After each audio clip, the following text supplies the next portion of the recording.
নতুন করে প্রেম খুঁজো না, নতুন করে নিজেকে খোঁজো। কারণ এই জেনারেশন না ওই অনেকটা সুইসাইড প্রবণ হয়ে গেছে। ভালোবাসে, বাঁচার জন্য ভালোবাসে, কিন্তু ভালোবাসাটা ব্রেকআপ হয় মরার জন্য। প্রত্যেকটা সম্পর্ক ব্রেকআপের পর হাত কাটবে, পা কাটবে, এই করবে সেই করবে, কত কি করে। আমার বক্তব্য একটাই, বস নিজেকে তৈরি করো, নিজের জন্য বাঁচো। যে তোমাকে ছেড়ে গেছে সে তোমার জন্য কোনোদিন আসেনি।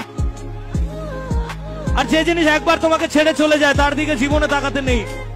কারণ কথায় আছে, যেদিন তুমি হেসেছিলে সেদিন আমি কেঁদেছিলাম, যেদিন তুমি হেসেছিলে সেদিন তোমার জন্য আমি কেঁদেছিলাম।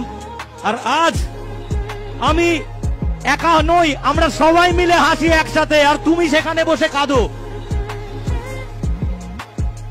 তাই একটাই কথা বলবো, নিজেকে তৈরি করো আগে। কারণ এই জীবন আমাদের বাবা মায়ের দেওয়া আর ঈশ্বরের দেওয়া, তার দেওয়া নয় যে তোমায় মাঝপথে ছেড়ে চলে গেছে। তাই কি বলেছি,